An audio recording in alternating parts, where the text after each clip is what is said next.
What's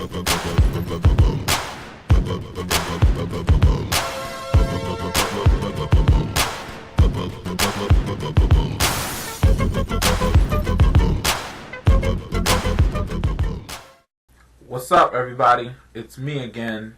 I'm back. Sorry for the delay in making videos. Believe it or not, I've actually been really busy with work and being lazy. Really, it's a combination of work and being lazy. But I'm back again. I'm on break right now. It's winter here in Japan, my first winter. Winter in this country is not pleasant, not because it's really all that cold. I mean, I lived in Massachusetts for 4 years. I've lived in cold weather. It's really just the lack of insulation that makes it really annoying cold. Anyway, the last time I left off, I was talking about landing to Tokyo.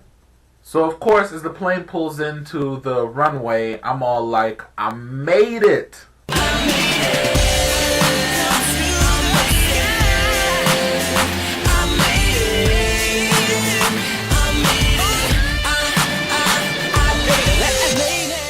You know what I mean? I'm all happy that I finally made it to Tokyo after that long trip. 13 hours. So after I grab all my things and I start making my way through the corridor that connects the airplane to the terminal, I see these two Japanese guys standing in front of like this poster board with a list of names on it. So I'm wondering like what's going on. I see people passing the poster and looking to see if their names are on the poster board or not. The ones whose names are on the poster board stand to the side while everybody else just kind of goes along their business.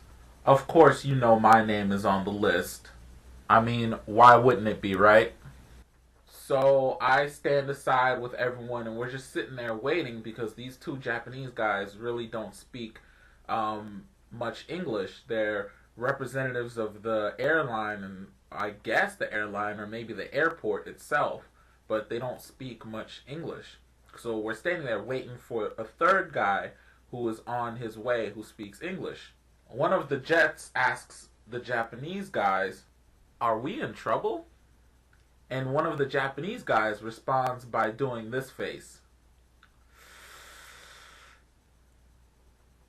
So, quick cultural thing.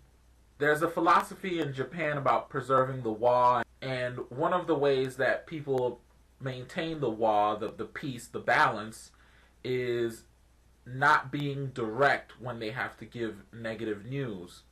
So a lot of times you're indirectly told when something is bad, or if someone refuses a request, they don't say no, they give you an indirect response that lets you fill in the blank. For example, "Hey, Tanaka-san, is it alright if I borrow 5,000 yen? 5,000 yen? それはちょっと..." That means no. But in our situation where we ask if we're in trouble, that means yes. So at this point, I'm freaking out because I'm wondering, what's going on. Did I get caught for something that I wasn't supposed to bring? There's about 15 of us on this list, and we're all just standing there wondering what's going on. Eventually, a guy who speaks English comes and relays the information to us. Our luggage did not make it to Tokyo with us. Really? Really? So do you remember when I was talking about how small the airplane that we took from Atlanta was? So I'm pretty much convinced that our plane to Houston was a Fisher-Price toy. The thing was small. Yeah, I'm not surprised either that it didn't make the flight, considering a lot of us brought extra baggage. But then the guy is all like, "Well, we think it's on the next flight from Atlanta to Tokyo, but we're not sure. It should arrive tonight." Whoa, whoa, whoa, whoa, whoa, whoa, whoa, whoa, wait. You think? It should? anyway, I guess I shouldn't really be surprised because it's not like things were really going to plan according to plan at that point anyway. So after finding out that piece of information, they send us along our way to clear customs. At this point, there's nothing that we can really do. There's nothing that they can really do. We just have to wait. Thankfully, I did rearrange my luggage the night before I left, so I had enough clothes, work clothes, nice clothes, to last me for at least a week or so. One thing about going through customs in the middle of summer, it's hot. I mean, like, it's volcano hot. It's like tropical jungle hot. That was really my first introduction to Japanese central air conditioning, or the lack thereof. But thankfully, I lived 12 years in South Florida, so I wasn't too uncomfortable with the heat. I just really wish that the AC was actually working. So we make it through customs, and one really cool thing about the program is as soon as you leave customs, there's this sea of jets that are standing there with their peppy little shirts and, everything, and with their smiles on, their happy faces, and they're just guiding you to the buses.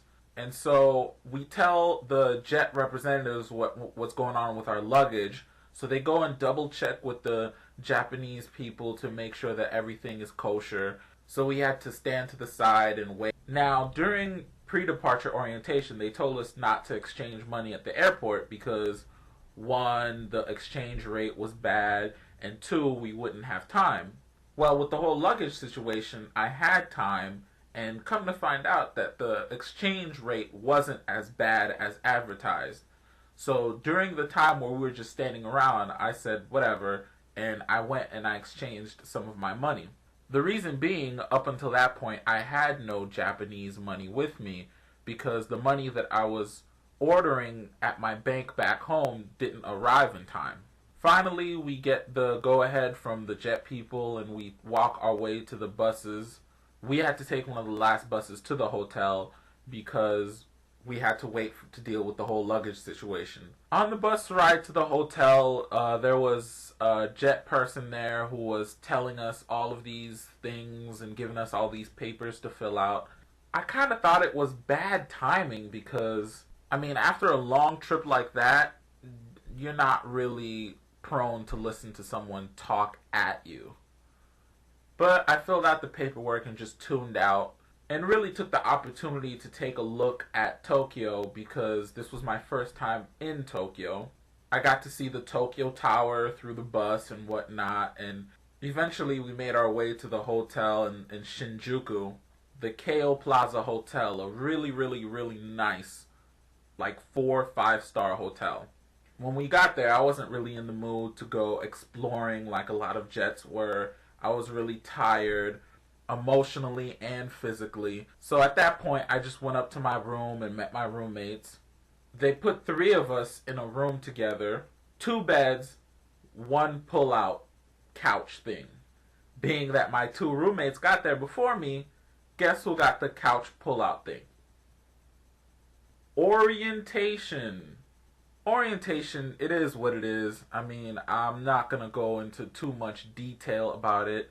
I do talk about my experiences in orientation on the blog, so if you're really curious about that, then go check it out. But what I will say is that fundamentally I had an issue with orientation. The program always talks about every situation is different. But then if every situation is different, how do you set up an orientation that is going to be worthwhile to the 2,000 or however many jets that have to come to your orientation? Philosophically speaking, I just see it as a fundamental issue. One quick example is, in one of the workshops I went to, this guy is talking on and on about technology in the classroom and some of the resources, some of the online resources that they use for lesson plans. But the guy doesn't give out a link to this wonderful online resource. Instead, he just tells us, well, start something up in your own prefecture if they don't have one. What?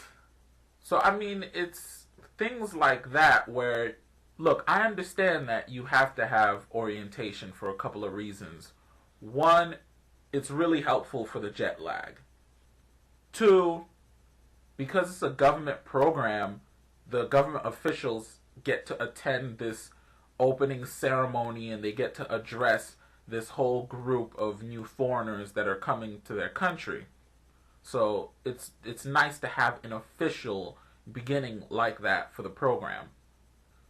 Three, it's a good chance to meet a lot of the other jets who are not going to be in your prefecture, but that you can maybe network with in case you want to go visit another prefecture, you have someone that you know.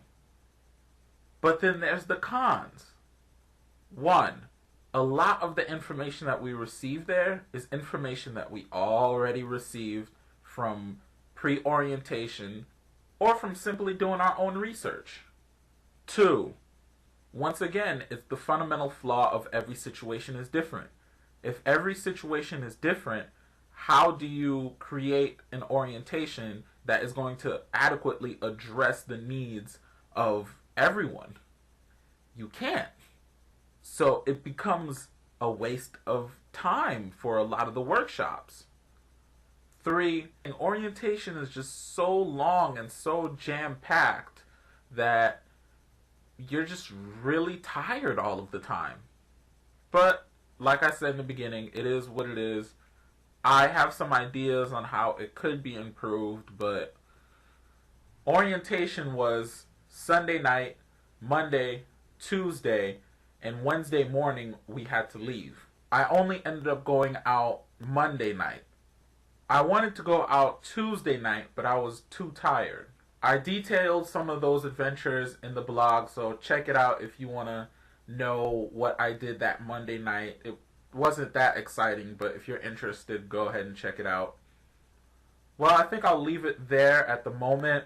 There's actually one more thing that I wanted to talk about, but I'll wait till the next video to do that. It's about how my luggage situation ended up turning out. So stay tuned for that. Hopefully in a couple more videos I will be talking more about general life in Japan and some of my observations. So stick around and take one for the team. Deuces.